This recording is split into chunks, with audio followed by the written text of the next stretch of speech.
langsung istirahat sesampainya di rumah. Kupandangi langit-langit kamar, mataku berembun oleh air mata. Semua hal baru dalam hidupku akan dimulai dari rumah ini. Kehidupan sebagai seorang janda seperti mimpi buruk bagiku. Akankah aku sanggup hidup seorang diri? Membesarkan buah hatiku seorang diri. Rumah sebesar ini terasa sepi. Apa tindakanku benar? Apa aku tidak akan menyesal nantinya setelah bercerai? Padahal aku belum tahu kebohongan apa yang sebenarnya Mas Yoga sembunyikan. Aku mengusap butiran air mata yang jatuh membasahi pipiku. Aku tidak boleh sedih. Aku harus yakin bahwa keputusan ini adalah yang paling benar. Handphoneku yang terletak di atas kasur berdering.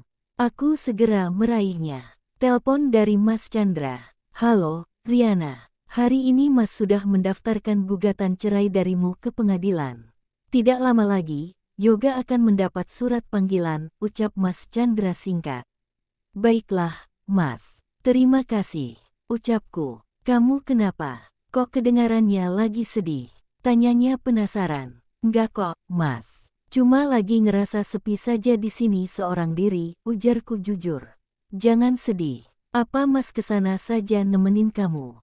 Tanyanya. Jangan, Mas. Sudah malam. Tolakku. Baru juga jam 8 malam, atau kita keluar saja bagaimana? Kamu sudah makan? Tanyanya perhatian. Sudah, Mas. Aku makan di luar tadi sama Amira dan anak-anaknya, balasku. Besok Mas ajak kamu keluar ya. Biar rasa sepinya hilang, ujarnya menghiburku. Besok aku ada janji sama Amira. Kamu mau membeli perabotan rumah? Kalau Mas mau, Mas bisa ikut kok, tawarku. Lumayan kan kalau ada Mas Chandra. Dia bisa bantuin aku dan Amira nantinya. Oke, besok Mas akan datang ke rumahmu. Balasnya. Rumahku sudah pindah, Mas. Nggak yang lama lagi, ujarku. Iya, Mas tahu, jawabnya. Kok Mas bisa tahu? Kan aku belum kasih tahu, Mas. Tanyaku sedikit heran. Mas lacak tadi sebelum nelpon kamu, kirain kamu di mana? Abis posisinya beda, dia tertawa terkekeh menjelaskan perbuatannya. Jadi itu tujuan Mas menyadap handphoneku kemarin? Tanyaku dengan senyum tipis di bibirku. Ya, cuma pengen tahu aja kamu lagi di mana. Kalau kamu susah Mas hubungi, kan Mas bisa langsung tahu kamu ada di mana. Ujarnya kembali tertawa. Berarti aku nggak perlu sarelok rumah aku yang baru ini kan? Tanyaku. Enggak, Mas bisa cari sendiri, jawabnya. Aku hanya tersenyum dengan tingkah konyol Mas Chandra. Ya sudah, aku tidur dulu ya, Mas. Ucapku. Oke. Aku lalu memutuskan sambungan telepon dari Mas Chandra. Saat aku ingin memejamkan mata, kembali handphoneku berdering. Aku melihat siapa yang menelpon. Ternyata Mas Yoga. Dia mau apa lagi sih? Ada apa? Aku mau tidur. Kenapa selalu gangguin aku sih? Tanyaku dengan sedikit emosi. Kamu pindah kemana sayang? Mas kangen sama kamu, ucapnya tak tahu malu. Aduh Mas, aku benci sekali dengar kata-kata itu darimu. Terserah aku mau pindah kemana.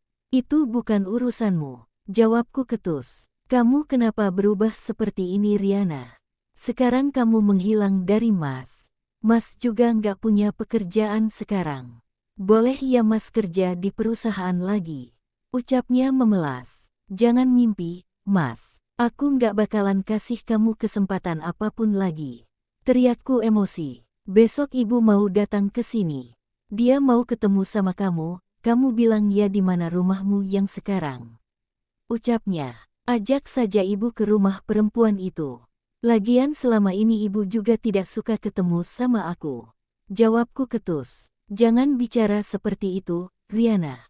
Ibu beneran kangen sama kamu, dia pengen bicara sama kamu.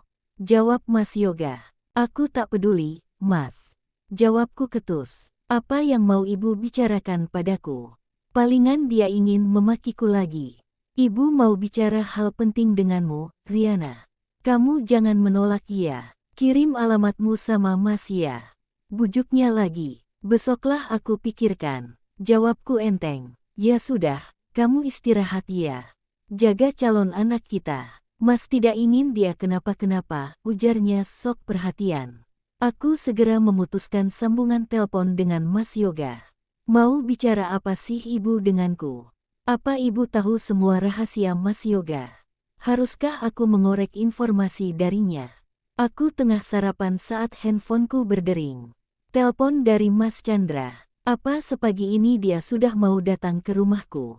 Halo, Mas, ucapku. Mas ada di depan pagar rumahmu. Jawabnya. Sontak aku kaget. Tunggu bentar, Mas. Aku bukain pintu pagar dulu. Jawabku langsung berdiri dan meraih kunci pagar. Benar saja mobil Mas Chandra ada di depan pagar rumahku. Aku segera membukakan pintu pagar. Mas, kok sepagi ini sudah datang? Tanyaku heran saat Mas Chandra keluar dari mobilnya. Kamu kedengaran sedih sekali semalam. Makanya pagi-pagi sekali Mas sudah datang.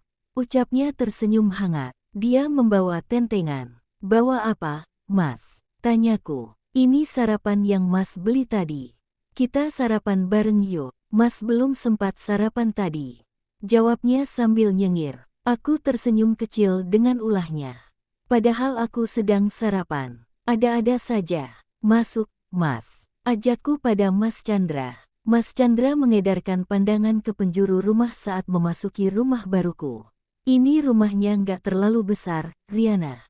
Kamu nggak takut sendirian di sini?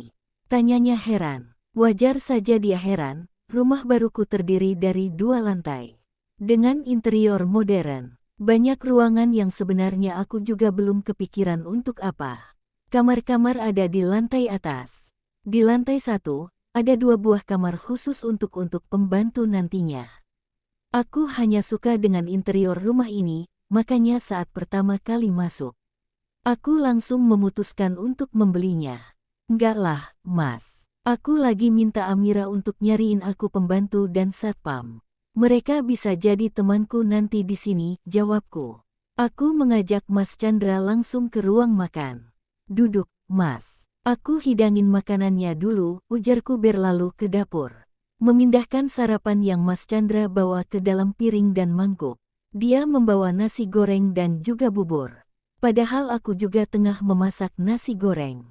Ini, Mas. Dimakan dulu, ucapku. Mas Chandra menerima piring berisi nasi goreng dariku. Aku pun kembali duduk di depan sepiring nasi goreng milikku tadi. Kamu juga lagi sarapan ternyata. Tanyanya padaku. Iya, Mas. Aku lagi sarapan juga.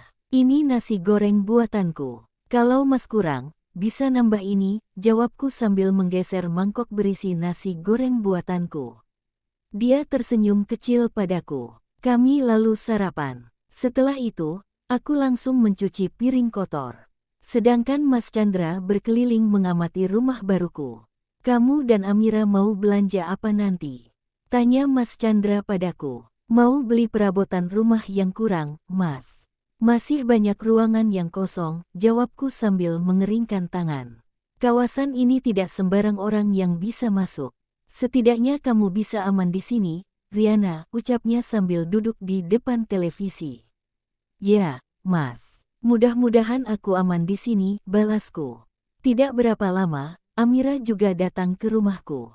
Dia datang sendirian. Tidak membawa kedua anaknya. Anak-anak mana? Tanyaku heran. Aku tinggal di rumah, sama papanya, jawab Amira enteng. Dia kaget melihat Mas Chandra juga sudah ada di rumahku. Ada Mas Chandra. Jangan bilang dia sejak semalam ada di sini. Ucapnya sambil mengerling nakal padaku.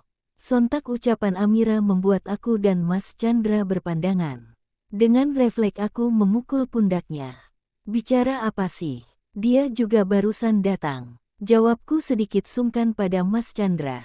Sebenarnya Mas juga berniat datang ke sini semalam untuk nemenin dia, tapi sayangnya Riana masih malu-malu. Ucap Mas Chandra ikutan menggodaku. Aku mendukung lo, kalau kalian bersatu, ucap Amira tersenyum nakal padaku. Udah, jangan bicara ngawur, ucapku. Mas Chandra hanya tersenyum mendengar perkataan Amira. Sedangkan aku salah tingkah. Mana janjimu, Amira? Kan kamu sudah janji bawa orang untuk jadi pembantu dan satpam di rumah ini. Tanyaku pada Amira. Jangan khawatir, nanti siang mereka bakalan datang. Sekarang kita belanja dulu apapun yang kamu mau, tawarnya padaku. Baiklah, aku ganti baju dulu, pamitku pada mereka. Dengan cepat aku berkemas. Mas Chandra mengajak kami berangkat menggunakan mobilnya. Aku dan Amira menurut saja. Untung ada Mas Chandra dan Amira, kalau tidak aku bakalan pusing sendiri memilih barang-barang yang aku butuhkan di rumah. Mas Chandra hanya bertanya barang apa saja yang aku inginkan. Setelah itu dia bakalan memberikan aku beberapa pilihan. Amira juga sangat membantu. Dia bertanya harga standar yang aku inginkan. Dengan cepat aku mengatakan bahwa butuh barang-barang yang di atas standar. Dengan antusias dia memilihkan semua yang aku butuhkan. Kamu belanja sebanyak ini bisa ngabisin duit ratusan juta loh, Riana. Ucap Mas Chandra heran. Tidak apa-apa, Mas. Barang-barang ini kan tahan lama, jadi mending beli yang terbaik saja. Ucapku berkilah. Aku bahkan belum mengatakan apapun pada Amira dan Mas Chandra tentang perusahaan itu. Saat itu, handphoneku berdering. Aku melihat handphone dengan tampang datar. Mas Yoga lagi. Ada apa? Tanyaku. Ibu sudah sampai, dia ingin ketemu sama kamu. Ucap Mas Yoga. Baiklah, aku kirimkan alamat rumahku yang baru. Jawabku langsung mematikan sambungan telepon. Aku lalu mengirimkan alamat rumahku yang baru pada Mas Yoga. Ibu Yoga mau ketemu kamu. Tanya Mas Chandra. Iya, Mas. Dia bilang mau bicara hal penting sama aku, jawabku jujur. Ya sudah, apa sekarang kita harus pulang? Kamu sudah selesai memilih barang yang kamu inginkan, bukan? Tanya Mas Chandra. Iya, Mas. Sudah selesai, jawabku. Sebelum pulang kita makan dulu, ya. Usul Amira. Oke, bos. Jawabku sambil menyentil hidungnya. Dia pasti capek berkeliling memilih barang-barang untukku. Aku segera membayar tagihan semua belanjaanku. Mereka berjanji langsung mengirimkan semua belanjaanku ke rumah. Setelah itu kami berhenti di sebuah restoran. Kemudian makan siang dengan suasana yang menyenangkan. Sesekali tertawa bersama menanggapi obrolan di antara kami. Sesampai di rumah, aku disuguhkan dengan pemandangan yang tak menyenangkan. Ada mobil Mas Yoga terparkir di luar pagar rumahku. Aku segera turun dan membukakan pagar rumah. Setelah itu kembali memasuki mobil Mas Chandra. Mobil Mas Chandra memasuki rumah. Mas Yoga yang melihat kedatanganku buru-buru mengikuti kami memasuki pagar rumah. Oh, jadi ini rumah baru kita? Tanya Mas Yoga berdecak kagum. Aku hanya menatapnya dalam. Enak saja bilang ini rumahnya juga. Ayo masuk Mas Chandra, Amira. Ajakku. Kulihat ibu keluar dari mobil Mas Yoga. Dia menatapku sekilas lalu berjalan mendekati Mas Yoga. Wah, rumah kalian bagus sekali. Puji ibu pada Mas Yoga. Aku tertawa mengejek mendengar perkataan ibu. Apa Mas Yoga belum mengatakan pada ibunya bahwa kami akan bercerai?